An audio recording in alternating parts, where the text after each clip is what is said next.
Ja, hej og velkommen. Jeg hedder John Rossen Møller, og denne her video er nummer 4 i en serie om åndemanerkunst, jeg laver. Og jeg skal lige starte med at sige, at alt hvad jeg siger står helt for min egen regning og er kun udtryk for mine personlige meninger og erfaringer. Jeg påstår ikke, at jeg har ret i noget som helst. Så det, og så skal jeg lige sige også, at det her udtryk åndemaner, altså det er jo det oprindelige gamle danske ord for sådan en. Det skal jeg kalde i dag shaman. Og der er sådan en bølge i øjeblikket og rundt omkring flere steder, som går ud på at afdæmonisere nogle af de her gamle ord, som ligesom har været fyord i en årrække. Så det, og jeg er ligesom med på den der bølge der. Sådan. Og i Grønland er man ved at afdæmonisere ordet angakok, som jo er deres oprindelige ord for en åndemaner. Og i samerne, der er der flere og flere, der begynder at kalde sig nøjde og sådan noget, ikke? Men ellers er det ikke, fordi jeg har noget problem med ordet shamanisme, og specielt i dag, hvor at det skal handle om sådan trommerejse, det jeg kalder trommerejseteknikker, hvor jeg ligesom vil gå igennem nogle sådan forskellige ting, og så skal jeg lige se her. Yes. Og for mange mennesker i dag, der starter det her med trommerejse, at det er noget, man lærer på et kursus, og det kan jeg varmt anbefale. Det er tit sådan et grundkursus, basic course, som kører fra fredag til søndag, hvor man så lærer en hel masse ting, og trommerejser en hel masse gange. Så som sagt, det kan jeg varmt anbefale, men der findes også folk, der laver sådan nogle enkelte trommeaftener der, hvor alle kan komme og være med som regel, og så kan man jo ligesom se, hvad det er for noget, og man kan se, hvordan dem, der har lært det, hvordan de gør, og man kan jo prøve selv, og sådan få en eller anden lille smagsprøve på, hvad det går ud på. Men hvis det skal være så. Og der er en mand, der var en antropolog ved navn Michael Harner, som jo har lavet en masse feltarbejde, rundt omkring hos forskellige sådan oprindelige folk, og hvor han interesserede sig for det her med de her trommerejser, trancerejser, og så udviklede han det, man kan kalde den moderne trommerejse. Så var han smart, fordi så opfandt han sådan nogle ord, der ikke var alt for kontroversielle. Så derfor så taler han sådan om den almindelige bevidsthedstilstand og den ændrede bevidsthedstilstand, i stedet for at bruge ordet trance og sådan, ikke? Og den sådan almindelige verden og den ualmindelige verden, i stedet for at kalde det åndeverden. Sådan. Så det var smart at gøre det i starten, og så efterhånden er der jo så flere og flere, der sådan igen bruger de gamle ord og sådan. Men ja. Så lad os se her. Men i hvert fald så det han fandt frem til, det kaldte han for kerneshamanisme, på engelsk core shamanisme. Så på en vis måde kunne man sige, at man tager et æble, og så tager man skralden af, og så tager man alt kødet af, og så tilbage, der er der altså det her kernehus på engelsk, apple core. Det var det inderste der, som han mente, de fleste af de her forskellige oprindelige folk, deres shamanisme havde til fælles. Og det var det der med, at man bruger en rytmisk lyd, og at man bringer sig i sådan en tilstand med ualmindelige, sådan en ændret bevidsthedstilstand, og i den tilstand kan man så flyve afsted til den ualmindelige virkelighed åndeverden, og så kan man gå på opdagelse der, og komme ind i et landskab, og måske møde nogle dyr i starten, et kraftdyr, som det er godt at få til at begynde med. Så, men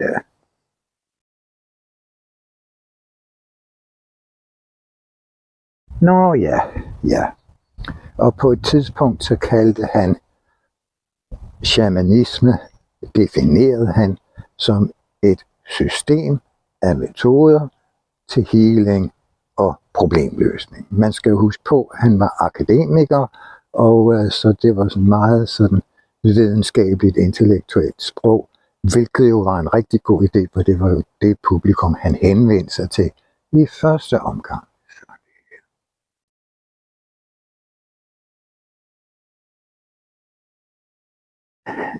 Derimod kan man sige med åndemanerkunst, at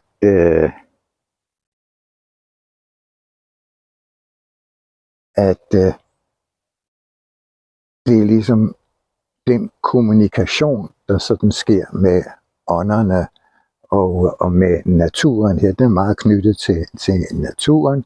Man er herude, og så den kommunikation, der sker sådan lige, det er, at det her træ, det sådan udånder noget shamanisme. Når jeg så trækker vejret, indånder jeg det der sådan shamanisme. Når jeg så udånder noget shamanisme, så indånder træet shamanisme. Og det gælder jo alle dyrene, bladene her, sådan på den måde. Så det er en af de der forskelle, jeg så kommer til hen ad vejen. Så det er.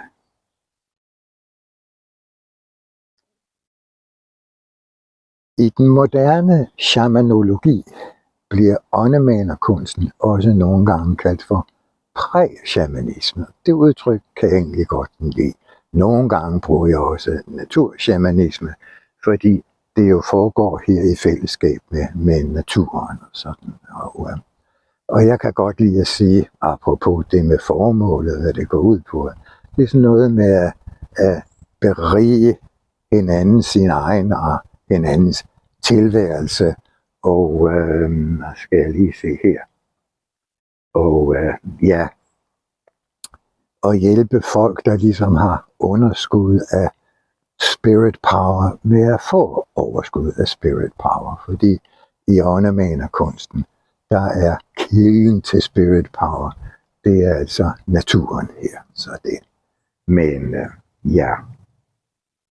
så okay.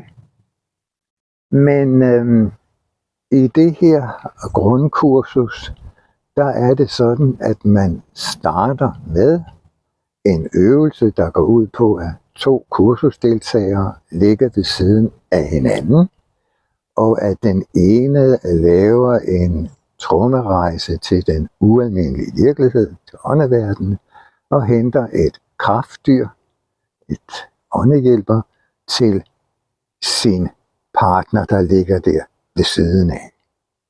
Og tit har man sådan en eller anden sådan maske på, ligesom denne her. Det kan være en hjælp, eller en eller anden tørklæde, eller hvad man nu har. Og så starter trommelyden, og så synker man ligesom ind i trommelyden. Og så er der jo nogen, der anbefaler, at man ligesom visualiserer et sted i naturen, hvor det var godt at være en gang. Og når man så ser det sted for sig, så leder man efter et hul i jorden, som rent faktisk ikke var der det der fysiske sted, da man var en gang. Men pludselig så er det der alligevel her på denne her, og så går man ned i det hul. Og igennem en eller anden form for tunnel eller gangen, eller hvordan man nu, forskellige muligheder, lad os sige, den tunnel, så går man igennem den, længere igennem.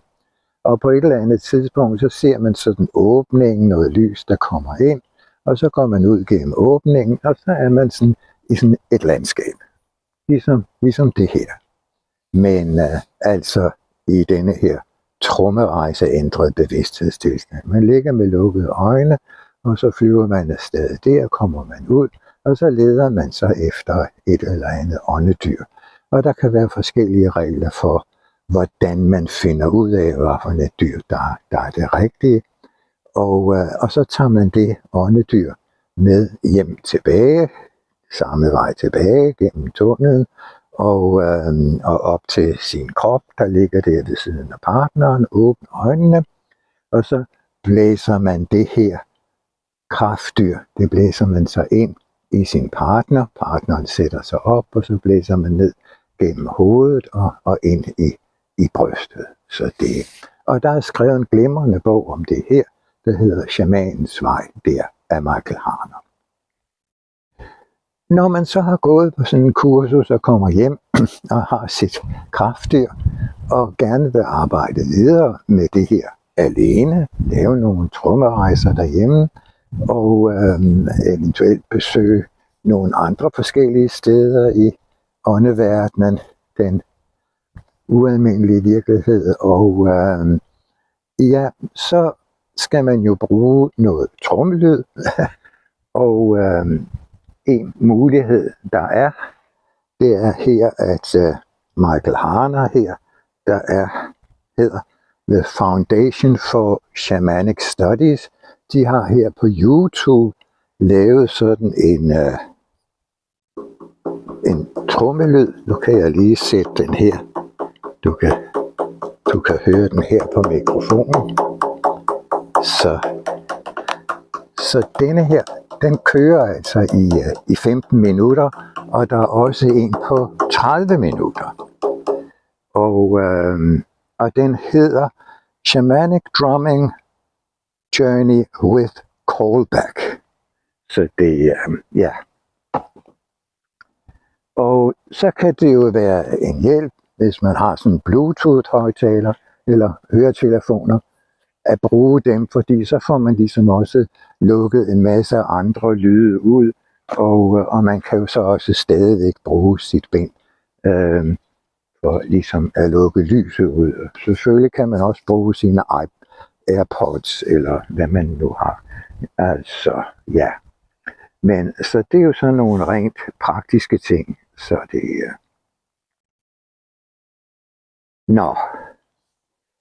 Så kan man jo udvikle sine trommerejsefærdigheder, teknikker, sådan på forskellige måder. En af de ting, man kan gøre, det er, at man jo kan tromme selv, mens man rejser. Man behøver heller ikke at ligge ned, man kan jo sidde op, mens man rejser, ligesom jeg gør nu. Og så kan man tromme, mens man rejser selv. Ja. Og så rejser jeg afsted her, sådan som jeg har lært det. Ned i hullet. Igennem tunnelen. Og så kommer jeg ud i et landskab. Har muligvis sådan en eller andet spørgsmål med, jeg gerne vil have noget svar på. Finder en at snakke med, og så suser jeg tilbage igen, og selvfølgelig tager det jo 15 minutter eller 30 minutter, så det her, det er bare sådan en demonstration der. Så, ikke? Men det kan være en god idé at lære, også hvis man for eksempel er en gruppe, der skal have en trommerejseaften, så kan det jo være udmærket, at der er en, der rent fysisk trommer, som også er i stand til selv at rejse imens. Men det kan ligesom være lidt forvirrende i starten, så skal man tromme, og så skal man rejse. Men det næste skridt, som jeg holder meget af, det er, at man så altså trommer selv, og så rejser man. Og når man rejser, så fortæller man højt alt det, der sker på rejsen, mens det sker. Det kan se sådan her ud. Jeg sidder i Johns krop. Sidder her i Johns krop. Ja, så svæver jeg langsomt ud bag ryggen på Johns krop, og nu hænger jeg der og ser på Johns krop, der sidder og trommer. Og så svæver jeg ud her til siden, her i skoven, går en 20-30 skridt frem her til siden, stiller mig der, og så kalder jeg på Tove. Tove, min gode ven, jeg vil gerne bede dig om at komme, og se, der kommer Tove rullende ind, ligesom sådan noget havgus der. Og så stiller Tove sig foran mig, og jeg kalder også lige på 2 af mine åndedyr, og så går vi ind i togen, 1 skridt, 2 skridt, 3 skridt, 4, 5, 6. Står jeg midt i togen, og så går jeg ud på den gennem togen og kommer ud på den anden side. Og nu er jeg i sådan et landskab, det er sådan noget birkeskov, der er faktisk temmelig sumpet her. Og der er en masse af de der svampe på birketræerne. Men det er jo en klar blå sommerdag, og der er sådan en kraftig duft her.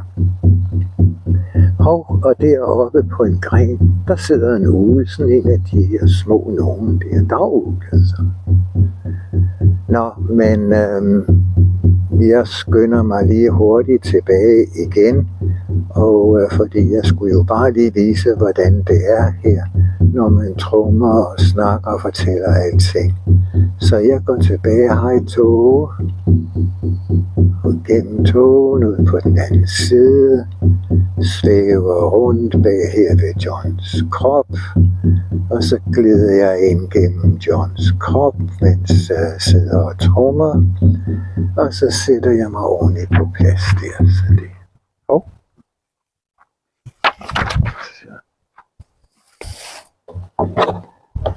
Yes. Nu skal jeg altså lige have samlet mit papir op her. Så det.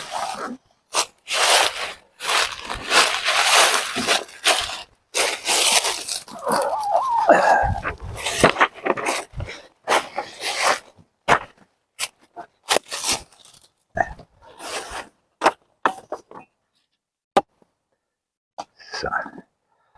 Nå, tilbage igen her. Så det, men hvis jeg skal lave en trommerejse for et andet menneske, så det er en rigtig god måde, fordi den man laver trommerejsen for, klienten, og hvad man nu vil kalde vedkommende, kan ligesom følge med og smelte helt måske se alt det her, der sker for sig, mens den, der trommer, fortæller frem og tilbage. Så det giver den, der får trommerejsen, en ligesom stærkere oplevelse af det hele, mens det sker. Så det vil jeg opfordre folk til at lære sig, og sådan. Det er en rigtig dejlig ting at kunne gøre for andre der. Og så plejer jeg nogle gange, hvis jeg henter et åndedyr og kraftdyr til nogen, at formane ligesom klienten lidt. Må ikke blande dig i det, der sker undervejs på rejsen, kun være tilskuer, så der er altså ikke noget med at klappe åndedyret, før det er kommet helt tilbage, og du har fået det blæst ind, eller hvad der nu skal ske der, for at I kan blive forenet. Nå, men det er jo bare mig, der har sådan noget der. Men ja, så det var det med at tromme selv. Så det er sådan, synes jeg, er sådan lidt en milepæl sådan i ens trommerejse, teknik og udvikling. Ja, så var jeg engang på sådan en messe, krop, sind, ånd messe der i København, og der havde jeg en stand sammen med nogle andre, og vi sad og lavede sådan lidt forskellige ting, og jeg sad og lavede sådan nogle mini-trommerejser for folk, og så en af de ting, man jo så altså også skal lære sig i den situation, det er, at jeg skulle jo lære at lave sådan en rejse mens der stod sådan en kødrand på 100 mennesker udenom og snakkede i munden på hinanden, mens jeg rejste for en eller anden af gæsterne der. Så det, men, så det var jo så en ting, og så det var sådan nogle små rejser på 5-10 minutter der. Det var bare for at demonstrere, hvad det var for noget der. Udbrede kendskaben til shamanisme lidt. Og så kom der en far, og han havde sin søn med, og sønnen har vel været 11-12 år måske. Og de havde stået og kigget på de her rejser, jeg lavede. Jeg fortalte jo højt hele tiden selvfølgelig, som jeg jo lige har vist. Og alle folk, nu er han der, og nu sker der det, og nu fik det dyr, og en anden fik et andet dyr. Og så der var jo nogen, der syntes, det var lidt spændende der. Og denne her dreng, han kunne godt tænke sig at få sådan et dyr der. Og det havde han så snakket med faren om, så faren kom hen og spurgte, vil du lave sådan en rejse til min søn der? Sådan. Og jeg var sådan lidt i tvivl, for det med at trommerejse til børn, det er jeg altid lidt forsigtig med. Og altså det, men enden blev på det, at så gjorde jeg så det alligevel. Så jeg har lavet den her rejse, og du ved ikke, og kom tilbage med det her dyr, og nu blæste jeg det så ikke ind i ham. Det er ikke altid, jeg gør det. Jeg blæste ind i sådan en krystal her, som han så fik, du ved. Så kan han jo selv, om han vil lægge den på brystet om natten, når han sover, så dyret siver ind, eller om han bare vil lægge den fra sig og sådan. Men anyhow der, da jeg kommer ud af rejsen, så kunne jeg se, at denne her dreng, han kunne jo se, han stod jo og så på mig der. Han synes det var lidt spooky der, ikke? Med ham, manden, mig, der sidder Nå, og men altså, ja, okay, men det gik jo fint nok, altså, ikke? Og så kunne vi jo lige snakke et par ord bagefter, og så slappede han jo af. Men jeg tænkte ligesom, ja. Så da jeg kom hjem om aftenen der, så satte jeg mig ned, og så snakkede jeg med mine shaman-mentorer der i åndeverdenen. Jeg havde den her oplevelse i dag, og det var jo en lille smule ubehageligt for denne her dreng, og det var jeg egentlig lidt ked af der, om de havde et eller andet godt råd. Ja, siger de. Nu skal du bare høre, John. Du skal bare lære at rejse med åbne øjne. Ja. Fordi så oplever drengen, eller den du er, ligesom at du bare fortæller et eventyr. Ikke? Så sidder du bare og fortæller, nu er du der, og nu sker der det, og så videre. Ikke? Mens du kigger stille og roligt og på den du rejser for. Nå, ja, man skal jo passe på, hvad man beder om, og ikke? Og så, men jamen, så måtte jeg jo gå i gang med det. Nu havde jeg da heldigvis relativt let med lige at lære det her, fordi jeg har altid kunnet se sådan ånderne herude i naturen, mens jeg gik, og altså ligesom både var i den almindelige bevidsthedstilstand og den ændrede bevidsthedstilstand samtidig. Så jeg kunne se sådan de dyr, der er her, men jeg kunne også se de åndedyr, der går rundt, og afdøde mennesker, og hvem det nu ellers er, der er rundt herude. Så jeg plejer at sige, at om folk har en fysisk krop eller ej, det er jeg sgu ligeglad med. Altså, så det. Nå, men anyhow, så gik jeg jo så i gang med at lære det her. Ja.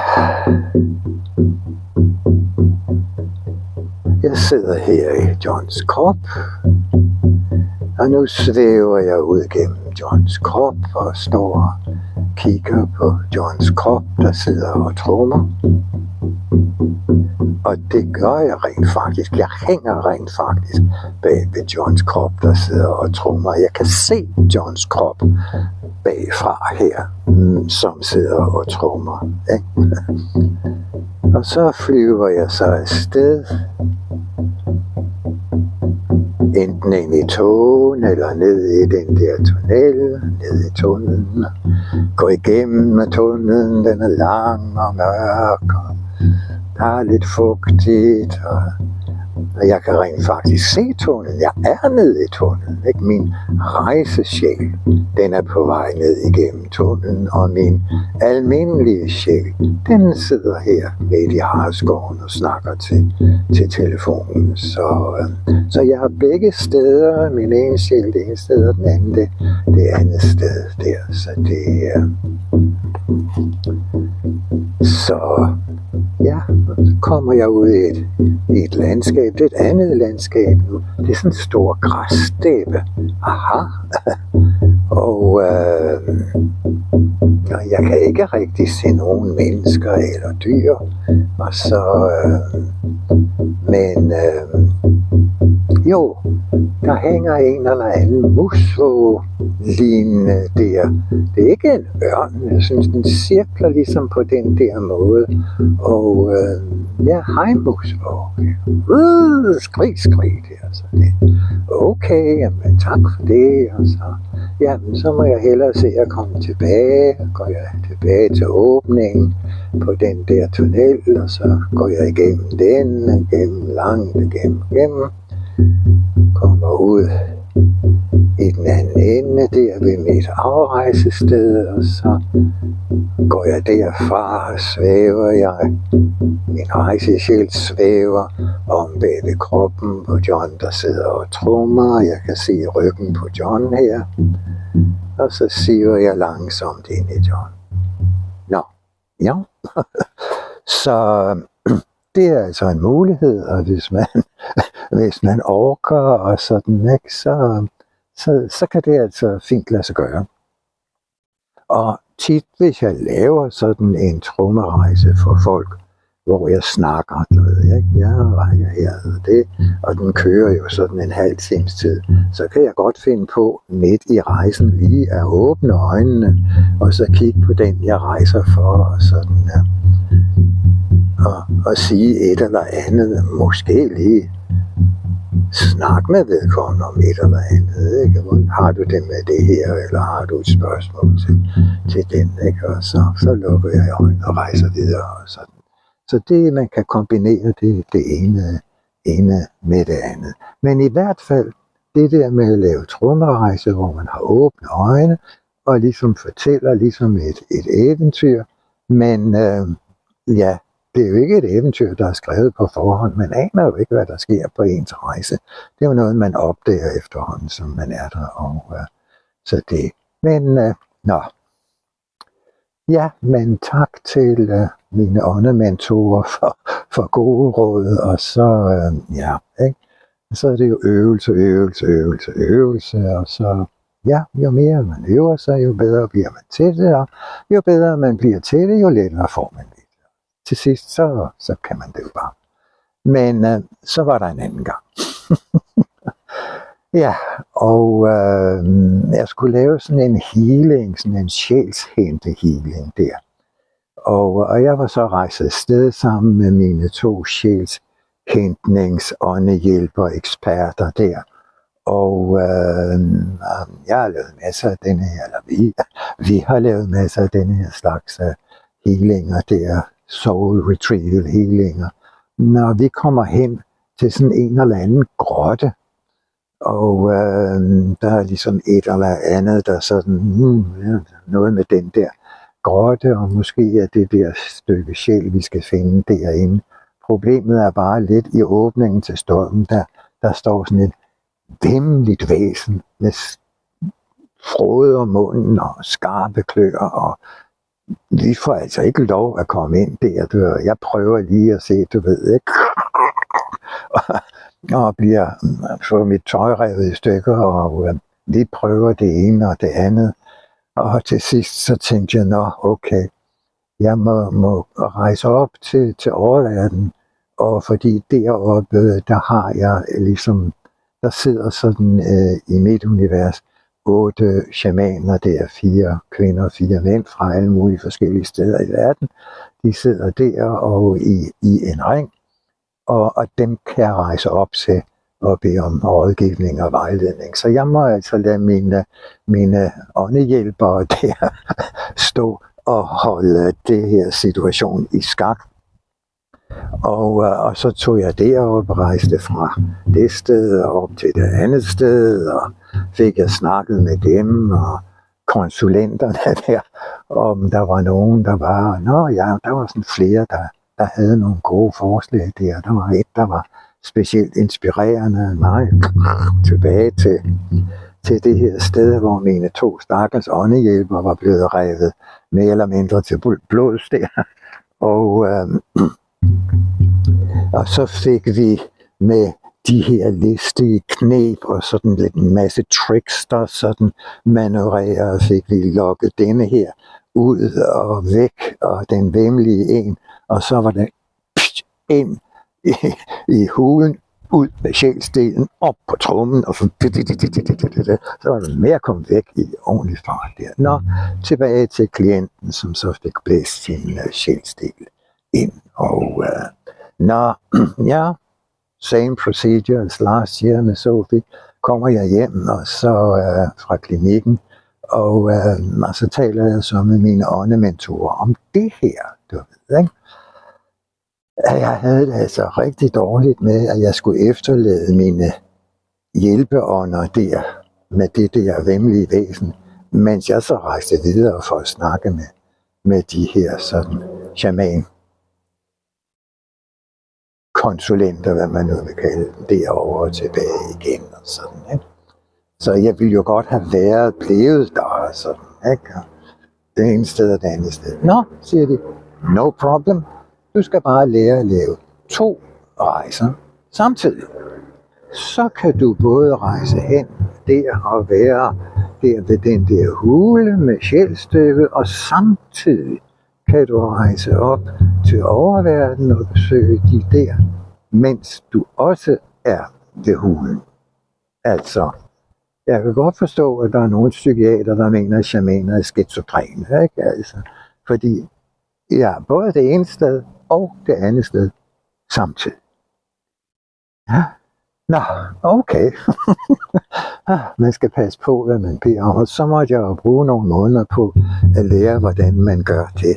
Altså, og så er jeg altså afsted her til oververdenen, samtidig med at jeg er afsted til underverdenen. Og så, ikke? Men altså, jeg skulle helt så sige, det kan altså godt lade sig gøre at lære og gøre det der. Men så er der jo ligesom forskellige underteknikker, dem vil jeg ikke lige komme ind på nu her. Så det er... Ja.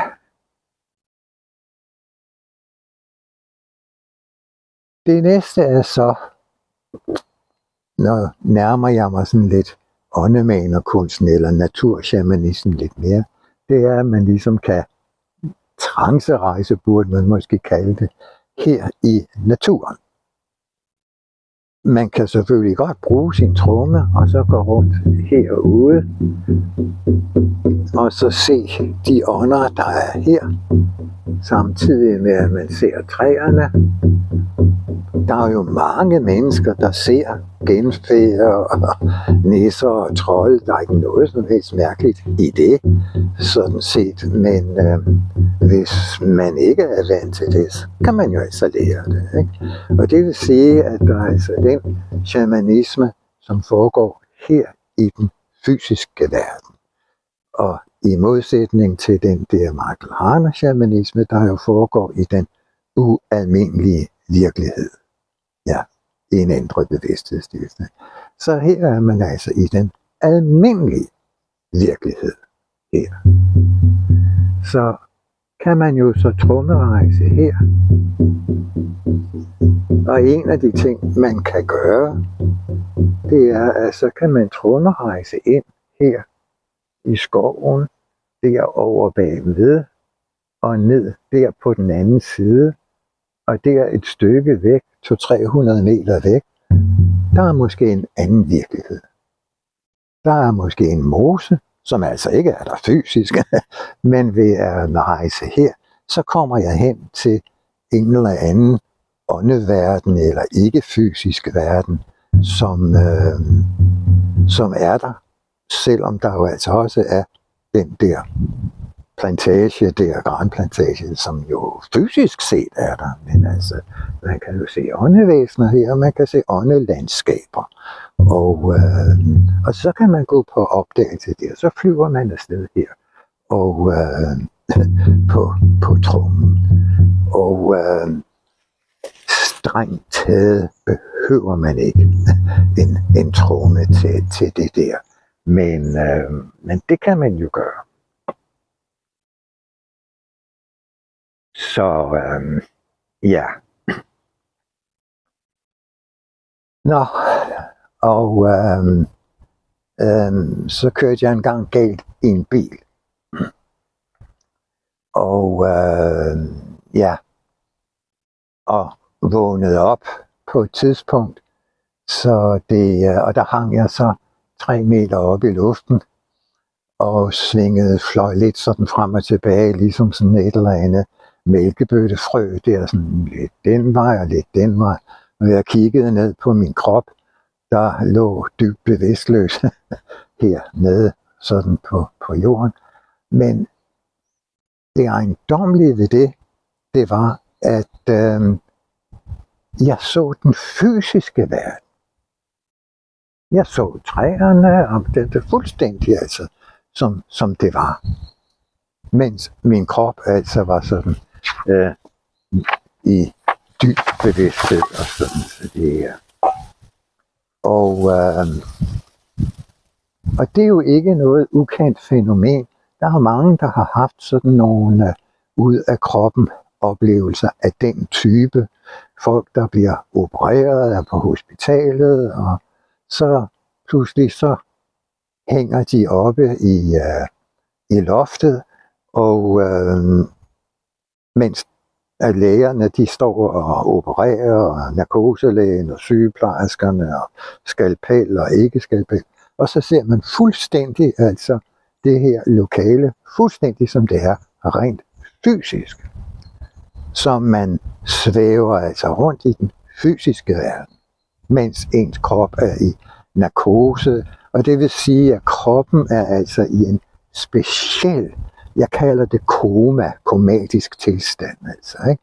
Så kunne man kalde en form for trance, altså komatrance, og når man er i den form for komatrance, så kan man altså opleve, at man svæver rundt her i den fysiske verden, og jeg har ladet mig fortælle, at det er sådan den form for komatrance-rejse, som man brugte og muligvis stadig bruger der blandt sådan stenalderfolk eller indfødte mennesker, når man, det var godt at have sådan en shaman, der kunne det, fordi så fløj han afsted for at se, hvor dyrene var, bisonerne. Ikke? Så han afsted derud over stepperne, fordi han kunne lave denne her komatrance. Og han kunne flyve afsted hen, hvor rensdyrene var, eller i Amerika, man kunne flyve hen og se, hvor det fungerer fuldstændig som sådan en drone, eller helikopter, eller hvad det nu hedder, for tiden. Og så det, men altså udover den ene gang, at det ikke, hvor det var helt ufrivilligt, har jeg ikke excelleret i det der. Og i øvrigt så til sidst, så svævede jeg langsomt ned sådan i min krop der, og senere så vågnede jeg så op igen. Og så. Nå, ja, men så yes, så hvis nogen har lyst til at bruge 5 eller 10 år på at lære det, så kan det jo muligvis lade sig gøre. Så det. Nå, ja. Men altså det her med at rejse her i den fysiske verden på den ene eller den anden måde, det er sådan en typisk åndemaner-ting. Åndemaner, man fremmaner ånderne, sådan at de kommer til mig, der hvor jeg befinder sig, altså her. Så i stedet for at jeg rejser til åndernes verden, den ualmindelig virkelighed, så påkalder jeg ånderne, så de kommer her. Når jeg er i åndeverdenen, så er jeg gæst der, jeg er på udebane. Når ånderne fra åndeverdenen kommer her i kraftdyr, eller hvad det nu er, så er de gæster her hos mig og hos os i denne her verden. Der er altså forskel på at være på udebane og på at være på hjemmebane. Der er nogle specielle faktorer, der gør sig gældende der. Lidt ligesom i sport, altså fodbold, håndbold og sådan. Der er noget med at være på hjemmebane. Og så det er i åndemænderkunsten, at man i overvejende grad på hjemmebane. Men en gang imellem tager man altså også afsted til åndeverdenen. Og meget af det, der sker, når man er på hjemmebane, der bruger man ikke nødvendigvis en tromme. Det er tit, jeg går tur her, og så kommer sådan gråpels, kommer gående. Det er en mand, der jeg ser her en gang imellem, altså en åndemand, og han har sin ræv med, og det sker ligesom, mens jeg går rundt her, og der kan være forskellige andre, jeg også hilser på, og selvfølgelig, hvis den fysiske ræv kommer, hilser jeg også på hende. Ja, så.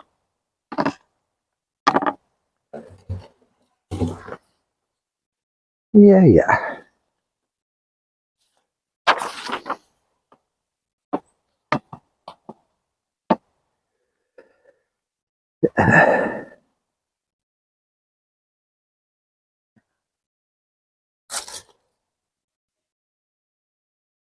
Ja, så er der nogle ting, man sådan kan eksperimentere lidt med. For eksempel kan jeg huske, at jeg fik den idé engang, at jeg ville hente et åndedyr til mit åndedyr, til mit kraftdyr.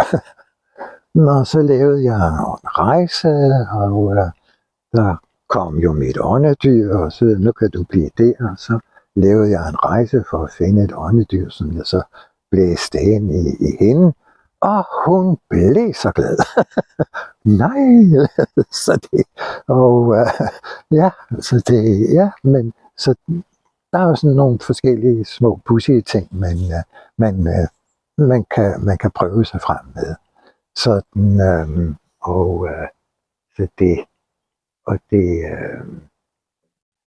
og animistisk set, der er det jo sådan, at alting er personer. Det er det udtryk, vi bruger i dag. Ikke? At et træ er en person, en sjæl, der har en trækrop. Et åndevæsen er en sjæl, der har en åndekrop. Og en trommerejse er en sjæl, der har en trommerejsekrop. og det vil sige, at en af de ting, man også kan gøre, det er, at man kan lave en trommerejse. Og når man så er færdig med trommerejsen og sætter sig ned, så kan man jo så dagen efter lave en trommerejse til at besøge sin trommerejse. Hej, trommerejse, jeg havde i går. Det er John. Altså, man kan personificere alting. Så man kan selvfølgelig også fortolke sin trommerejse, ligesom psykologerne gør sådan. Det her betyder det, og det her symboliserer det, og det her indikerer sådan et eller andet. Så der er ligesom de her to forskellige måder at forholde sig på approach, ikke? Man kan altså tale med trommerejsen, eller fortolke trommerejsen. Så der er flere muligheder der. Så det. Og så er det jo så også sådan i den danske, sådan, det kender vi fra sådan folkeminde, der eventyr, ikke? Altså, der er nogen, der rejser ned gennem et hult træ, og sådan, og der er nede, der rejser ned gennem en brønd, og de væsner, der sådan elver kongen og elverpigerne og nøkken, der sidder ved vandet. Så der er sådan, alle de der ting kan man jo også ligesom gøre eller prøve sig frem med. Så det. Og så er det jo sådan, at en af de ting, der går igen i mange kulturer, det er denne her opdeling af åndeverdenen i sådan mellemverden, underverden og oververden. Så det, en ting, man jo også kan gøre, det er, at man jo, hvis man rejser til underverdenen, ned gennem det der hul, og ned i den tunnel, og så står jeg derude på græsplænen der i åndeverdenen, og så kan jeg vælge at gå en etage længere ned, så finder jeg et nyt hul der, mens jeg er ude at rejse, og så går jeg ned til den der kælderetage, der er længere ned. Ja? Så der er altså gadeplan, og så er der den første kælderetage og anden kælderetage. Og det kan man også gøre sådan med oververden. Man tager til oververden, det er den første sal. Og mens man er i oververden, så laver man en ny rejse til den næste oververden, så er man på anden etage der. Og hvis man bliver ved længe nok, så er det jo muligt, at man ligesom araberne kan komme i den 7. himmel. Det ved jeg ikke. Det er ikke noget for mig. Så det er...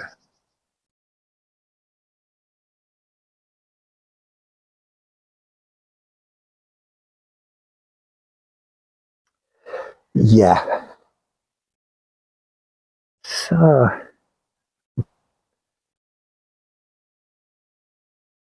Ja. Så i min sådan naturåndemaner, sådan naturshamanisme, altså der siger jeg, at